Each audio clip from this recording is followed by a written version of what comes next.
इयत्ता 12वी विषय सहकार प्रकरण 9 सहकार शिक्षण आणि प्रशिक्षण स्वाध्याय. यामधील प्रश्न पहिला खालील दिलेल्या पर्यायामधून योग्य पर्याय निवडून विधाने पूर्ण करा व पुन्हा लिहा. 1.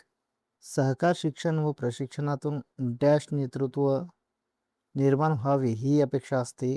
पर्याय कुशल, अकुशल, स्वार्थी. उत्तर असेल कुशल. 2.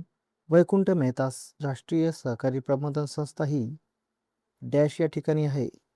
पर्याय नवी दिल्ली, पुणे, नागपूर. ब. पुणे. 3. सहकार शिक्षण व प्रशिक्षण संघटन रचना डॅश आहे. एकस्तरीय, द्विस्तरीय, त्रिस्तरीय. उत्तर क. त्रिस्तरीय. 4.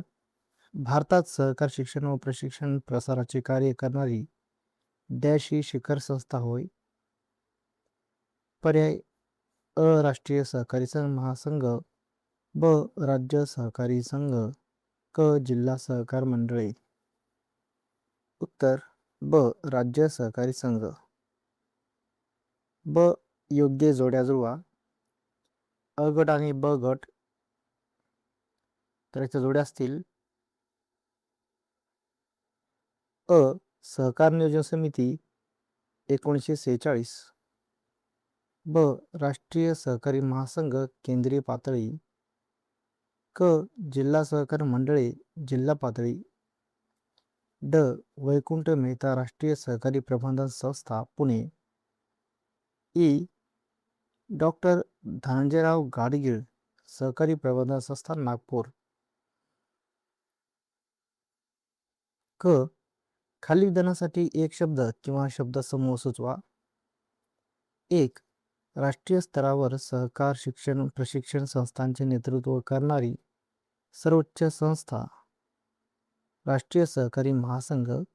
2. राज्यस्तरावर सहकार शिक्षण प्रशिक्षण संस्थांचे नेतृत्व करणारी संस्था महाराष्ट्र राज्य सहकारी संघ. 3.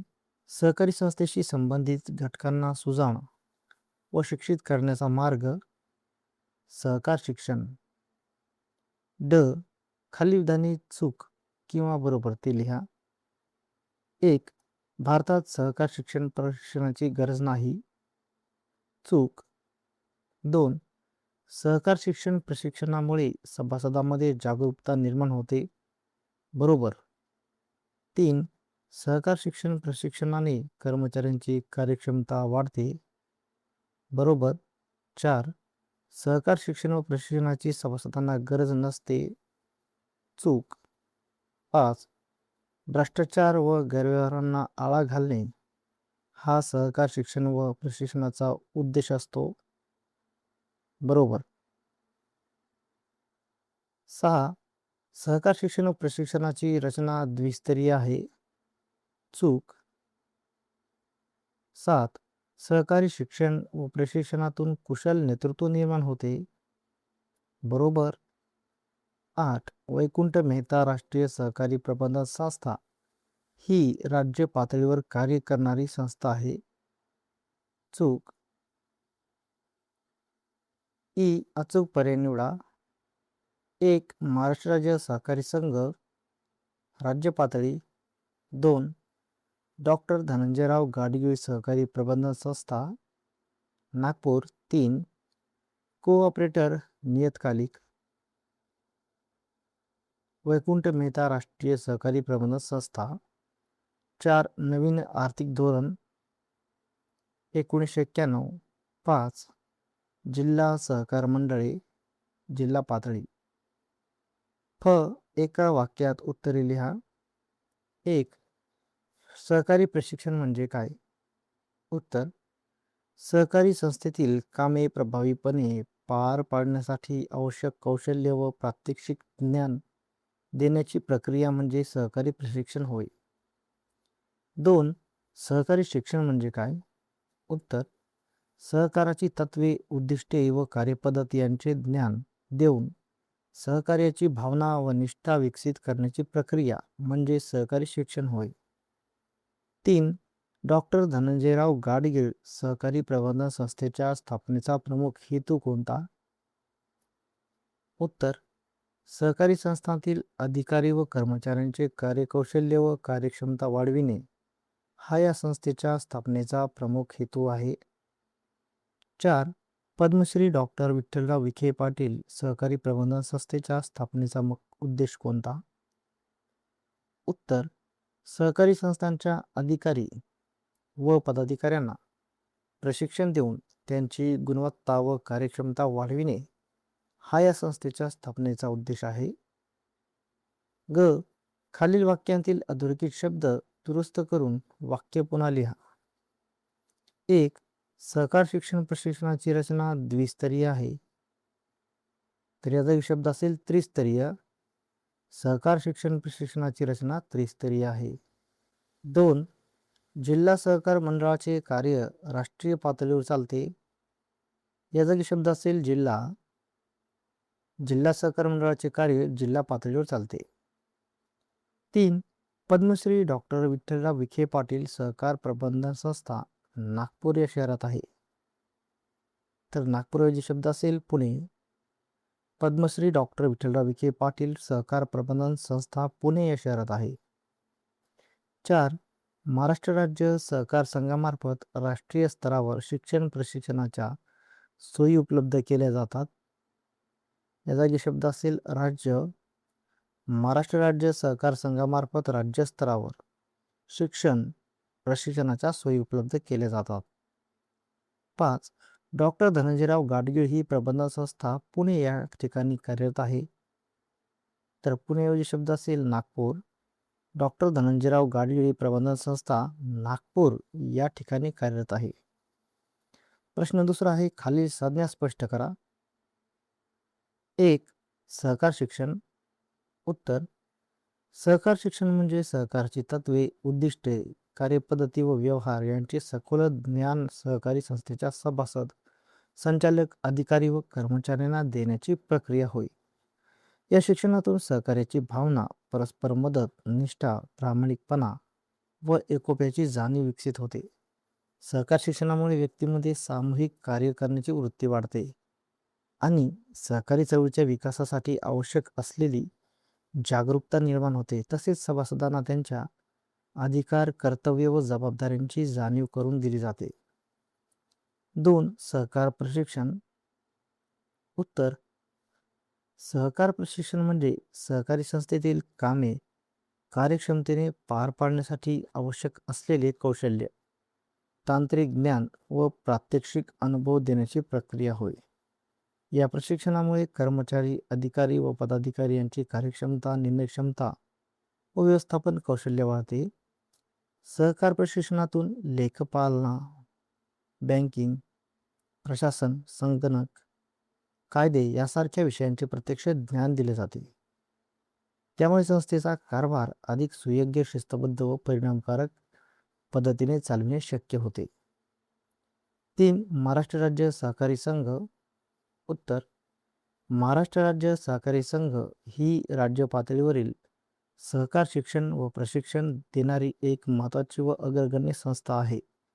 ही संस्था सहकारी चळवळीचा प्रचार प्रसार करण्याबरोबरच सभासद, संचालक, अधिकारी व कर्मचाऱ्यांना प्रशिक्षण देण्याचे कार्य करते. राज्यभर परिसंवाद, कार्यशाळा, सहकार परिषद, प्रशिक्षण शिबिरे यांचे आयोजन करून सहकाराविषयी जागरूकता निर्माण केली जाते. तसेच सहकारी महाराष्ट्र सारख्या प्रकाशनाद्वारे माहिती प्रसारित केली जाते. प्रश्न तिसरा, उपयोजनावर किंवा स्वमतावर आधारित प्रश्न. 1. सहकारी संस्थेतील सभासदांना सहकार शिक्षणाची गरज आहे. उत्तर. होय. सहकारी संस्थेतील सभासदांना सहकार शिक्षणाची अत्यंत गरज आहे. सहकारी संस्था ही लोकशाही तत्वावर चालणारी संस्था असल्यामुळे तिच्या यशस्वीतेसाठी सभासदांचा सक्रिय सहभाग आवश्यक असतो. परंतु अनेक वेळा सभासदांना सहकाराची तत्वे, मूल्ये, उद्दिष्टे, कार्यपद्धती तसेच त्यांच्या अधिकार व कर्तव्यांची पुरेशी माहिती नसते. सहकार शिक्षणामुळे सभासदांना संस्थेची रचना, निर्णय प्रक्रिया आर्थिक व्यवहार, सभांचे महत्त्व यांची जाणीव होते. त्यामुळे ते सभांमध्ये सहभागी होऊन योग्य निर्णय घेण्यास मदत करतात. याशिवाय सहकार शिक्षणामुळे सभासदांमध्ये एकोपा, सहकार्य, प्रामाणिकपणा व जबाबदारीची भावना वाढते. गैरव्यवहार, भ्रष्टाचार यांना आळा बसतो आणि संस्थेवरील विश्वास दृढ होतो. सुजाण व जागरूक सभासद तयार झाल्यास सहकारी संस्थेचा विकास अधिक वेगाने व संतुलित पद्धतीने होतो. म्हणूनच सहकार शिक्षण हे सहकारी चळवळीच्या यशाचे एक महत्त्वाचे साधन आहे. 2. सहकार शिक्षण व प्रशिक्षणाने संस्थेतील कर्मचाऱ्यांच्या कामात उच्च कौशल्य व कार्यक्षमता प्राप्त होते. उत्तर: हे विधान पूर्णपणे योग्य आहे. सहकारी संस्थेतील कर्मचारी, अधिकारी व पदाधिकारी यांना आपले काम योग्य प्रकारे पार पाडण्यासाठी तांत्रिक ज्ञान, व्यवस्थापन कौशल्य व अनुभव आवश्यक असतो.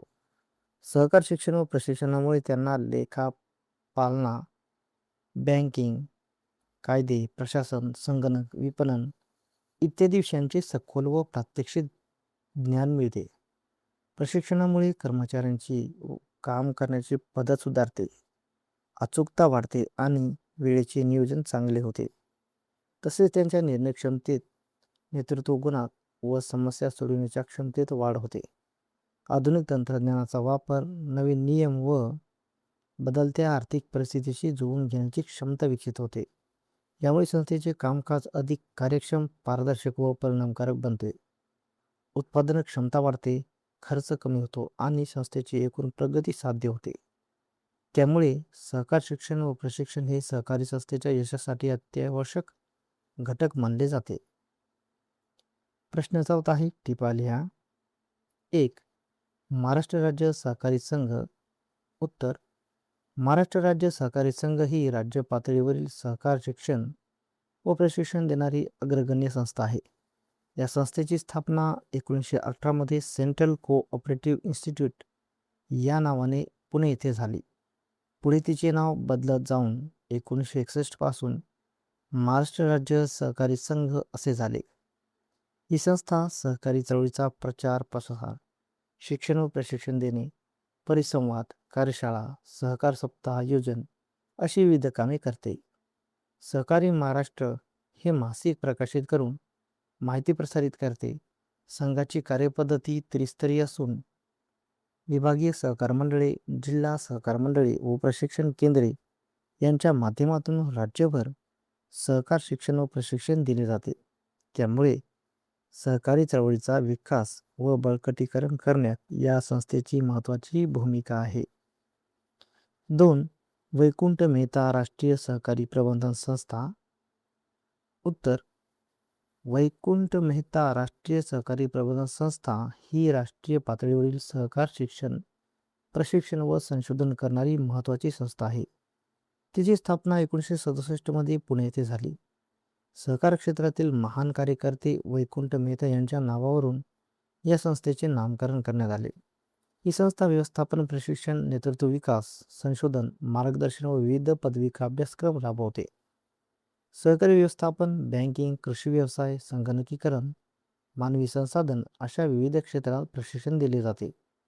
कोऑपरेटिव्ह पर्स्पेक्टिव्ह व कोऑपरेटर यासारखे नियतकालिके प्रकाशित करून सहकार क्षेत्रातील माहिती प्रसारित केली जाते. सहकारी संस्थांची कार्यक्षमता वाढविणे व कुशल मनुष्यबळ तयार करणे हा या संस्थेचा मुख्य उद्देश आहे. 3. सहकार शिक्षण व प्रशिक्षणाची गरज. उत्तर: सहकारी चळवळीच्या यशासाठी सहकार शिक्षण व प्रशिक्षण अत्यंत आवश्यक आहे. यामुळे सभासद, कर्मचारी व पदाधिकारी यांना सहकाराची तत्त्वे, कार्यपद्धती, कायदे व जबाबदाऱ्या समजतात. याच्या माध्यमातून कुशल नेतृत्व निर्माण होते, संस्थेचे कार्यक्षम व्यवस्थापन शक्य होते आणि कर्मचाऱ्यांची कार्यक्षमता वाढते. शिक्षित व जागरूक सभासद तयार होऊन सहकारावरील विश्वास दृढ होतो. तसेच सहकार शिक्षणामुळे संघटन मजबूत होते, भ्रष्टाचारावर नियंत्रण येते, आधुनिक तंत्रज्ञानाचा वापर वाढतो आणि संस्था आर्थिकदृष्ट्या स्वावलंबी बनते. त्यामुळे सहकारी संस्थांचा संतुलित व सर्वांगीण विकास साध्य होतो. प्रश्न 5वा आहे. खालील प्रश्नांची थोडक्यात उत्तरे लिहा. 1. सहकार शिक्षण व प्रशिक्षणाची आवश्यकता स्पष्ट करा. उत्तर. सहकारी चळवळीचा विकास आणि यशस्वी कार्यासाठी सहकार शिक्षण व प्रशिक्षण अत्यंत आवश्यक आहे. त्याची आवश्यकता पुढीलप्रमाणे स्पष्ट करता येते. 1. सक्षम नेतृत्व निर्माण करणे. सहकारी संस्थेच्या प्रगतीसाठी कुशल, प्रामाणिक व दूरदृष्टी असलेले नेतृत्व आवश्यक असते. शिक्षण व प्रशिक्षणामुळे असे नेतृत्व घडते. 2. संस्थेचा विकास घडविणे. सहकार शिक्षणामुळे संस्थेच्या समस्या, उपाययोजना, नवीन तंत्रज्ञान यांची माहिती मिळते आणि त्यामुळे संस्थेचा सर्वांगीण विकास होतो. 3. कार्यक्षम व्यवस्थापन. प्रशिक्षणामुळे अधिकारी व कर्मचाऱ्यांना कामकाज योग्य पद्धतीने पार पाडण्याचे कौशल्य मिळते व संस्थेचा कारभार अधिक सुव्यवस्थित होतो. 4. जागरूक सभासद निर्माण करणे. सभासदांना त्यांच्या अधिकार व कर्तव्यांची जाणीव होते व ते संस्थेच्या कामकाजात सक्रिय सहभाग घेतात. 5. सहकारावरील विश्वास वाढविणे. सहकाराची तत्वे व मूल्ये समजल्याने सभासदांचा सहकारावरील विश्वास दृढ होतो. 6. संघटन मजबूत करणे. सहकार शिक्षणामुळे सर्व घटकांमध्ये समन्वय व एकोपा निर्माण होतो. 7. स्वावलंबन निर्माण करणे. प्रशिक्षणामुळे संस्था आर्थिकदृष्ट्या सक्षम व स्वावलंबी बनते. 8. भ्रष्टाचारावर नियंत्रण. नैतिक मूल्यांची जाणीव झाल्यामुळे गैरव्यवहार व भ्रष्टाचाराला आळा बसतो. 9. सहकार तत्वांचा प्रसार. समता, सहकार्य, प्रामाणिकपणा यासारख्या मूल्यांचा समाजात प्रसार होतो. 10. सक्रिय सहभाग वाढविणे. सभासदांचा निर्णय प्रक्रियेत सहभाग वाढवून संस्था अधिक लोकशाही पद्धतीने चालते. 2. वैकुंठ मेहता राष्ट्रीय सहकारी व्यवस्थापन संस्थेची माहिती विशद करा. उत्तर. वैकुंठ मेहता राष्ट्रीय सहकारी व्यवस्थापन संस्था ही भारतातील सहकार शिक्षण, प्रशिक्षण व संशोधन करणारी एक महत्त्वाची राष्ट्रीय पातळीवरील संस्था आहे. सहकारी संस्थांच्या वाढत्या कामकाजामुळे व कार्यक्षम व्यवस्थापनाच्या गरजेमुळे केंद्र सरकारने 1964 मध्ये समिती नेमली होती. या समितीच्या शिफारशीवरून 1967 मध्ये पुणे येथे या संस्थेची स्थापना करण्यात आली. सहकार क्षेत्रासाठी मोठे योगदान देणारे वैकुंठ मेहता यांच्या सन्मानार्थ या संस्थेला त्यांचे नाव देण्यात आले. कार्य व वैशिष्ट्य. सहकार शिक्षण, प्रशिक्षण व संशोधन करणे, व्यवस्थापन विकास कार्यक्रम व नेतृत्व विकास प्रशिक्षण आयोजित करणे, सहकारी संस्थांच्या अधिकारी व कर्मचाऱ्यांना व्यावसायिक प्रशिक्षण देणे, सहकार व्यवस्थापन, बँकिंग, कृषी व्यवसाय, विपणन, संगणकीकरण, मानवी संसाधन इत्यादी विषयावर अभ्यासक्रम राबविणे, राष्ट्रीय व आंतरराष्ट्रीय परिषद, कार्यशाळा व परिसंवाद आयोजित करणे, सहकार क्षेत्रातील माहिती प्रसारित करण्यासाठी कोऑपरेटिव्ह पर्स्पेक्टिव्ह व कोऑपरेटर यांसारखे नियतकालिके प्रकाशित करणे, संशोधन प्रकल्प राबवून या संस्थांना मार्गदर्शन करणे. प्रशिक्षण कार्यक्रम. या संस्थेमार्फत विविध प्रकारचे प्रशिक्षण कार्यक्रम राबविले जातात, जसे की पदव्युत्तर सहकारी व्यवसाय व्यवस्थापन पदविका, कृषी व्यवसाय व्यवस्थापन अभ्यासक्रम, बँक अधिकारी प्रशिक्षण, नेतृत्व विकास कार्यक्रम, माहिती तंत्रज्ञान प्रशिक्षण. वैकुंठ मेहता राष्ट्रीय सहकारी व्यवस्थापन संस्था ही सहकार क्षेत्रासाठी अत्यंत उपयुक्त संस्था असून ती सहकारी संस्थांची कार्यक्षमता वाढविणे, आधुनिक व्यवस्थापन पद्धतीचा प्रसार करणे व सक्षम मनुष्यबळ तयार करणे या दृष्टीने महत्त्वपूर्ण भूमिका बजावते. 3. सहकार शिक्षण व प्रशिक्षणाची उद्दिष्टे विशद करा. उत्तर. सहकार शिक्षण व प्रशिक्षणाचे मुख्य उद्दिष्ट सहकारी चळवळीचा विकास करणे व संबंधित घटकांना सक्षम बनविणे हे आहे. त्याची उद्दिष्टे पुढील प्रमाणे सविस्तर स्पष्ट करता येतात. 1. सहकाराची संकल्पना पटवून देणे. सहकार म्हणजे परस्पर सहकार्यावर आधारित कार्यपद्धती असून त्याची तत्वे, उद्दिष्टे व फायदे लोकांना समजावून सांगणे आवश्यक असते. सहकार शिक्षणातून लोकांमध्ये सहकाराविषयी जागरूकता निर्माण होते. त्यामुळे लोक सहकारी संस्थांमध्ये सहभागी होण्यास प्रोत्साहित होतात. 2. लोकांना सहकारी चळवळीकडे आकर्षित करणे. सहकाराच्या माध्यमातून आर्थिक व सामाजिक विकास साध्य होतो, हे लोकांना पटवून देणे हे महत्त्वाचे उद्दिष्ट आहे. सहकारामुळे व्यक्ती आणि समाज या दोघांचाही फायदा होतो, याची जाणीव निर्माण केली जाते. त्यामुळे लोकांचा सहकारी चळवळीकडे कल वाढतो. 3. जागरूक व जबाबदार सभासद तयार करणे. सहकारी संस्थेचे सभासद जागरूक व जबाबदार असणे अत्यंत आवश्यक असते. सहकार शिक्षणामुळे त्यांना त्यांच्या अधिकार, कर्तव्य व जबाबदाऱ्यांची माहिती मिळते. त्यामुळे ते संस्थेच्या कामकाजात सक्रिय सहभाग घेतात आणि योग्य निर्णय घेण्यास मदत करतात. 4. सक्षम नेतृत्व निर्माण करणे. सहकारी संस्थेच्या यशासाठी कुशल, प्रामाणिक व दूरदृष्टी असलेले नेतृत्व आवश्यक असते. सहकार शिक्षण व प्रशिक्षणातून नेतृत्व गुण, निर्णय क्षमता, नियोजन क्षमता विकसित होते. त्यामुळे संस्थेला योग्य दिशा देणारे नेते तयार होतात. 5. संघटित दृष्टिकोन निर्माण करणे. सहकाराचा पाया एकोपा व सहकार्यावर आधारित असतो. शिक्षण व प्रशिक्षणामुळे सभासदांमध्ये समता, एकता व परस्पर सहकार्याची भावना वाढते. यामुळे संस्था अधिक मजबूत व प्रभावी बनते. 6. सहकाराची तत्वे, कार्यपद्धती व व्यवहार यांचे ज्ञान देणे. सहकारी संस्थेचे व्यवहार, नियम, कायदे व कार्यपद्धती यांचे सखोल ज्ञान देणे आवश्यक असते. यामुळे संस्थेचे कामकाज अधिक पारदर्शक व शिस्तबद्ध होते. तसेच नैतिक मूल्यांचे पालन करण्याची जाण निर्माण होते. 7. व्यावसायिक कौशल्य विकसित करणे. सहकारी संस्था या व्यावसायिक संस्था असल्यामुळे व्यवस्थापन कौशल्य आवश्यक असते. सहकार शिक्षणातून नियोजन, नियंत्रण, समन्वय, नेतृत्व व निर्णय क्षमता यासारखी कौशल्य विकसित होतात. त्यामुळे संस्थेची कार्यक्षमता वाढते. 8. भ्रष्टाचार व गैरव्यवहाराला आळा घालणे. सहकार शिक्षणातून प्रामाणिकपणा, चारित्र्य, जबाबदारी यांसारखी नैतिक मूल्ये विकसित होतात. यामुळे गैरव्यवहार, भ्रष्टाचार व अनैतिक कृत्यावर नियंत्रण ठेवता येते. संस्था अधिक विश्वासार्ह बनते. निष्कर्ष: सहकार शिक्षण व प्रशिक्षण ही सहकारी चळवळीची मजबूत पाया उभारणी असून त्यातून सक्षम सभासद, कुशल कर्मचारी व प्रभावी नेतृत्व तयार होऊन सहकाराचा व्यापक विकास साध्य होतो.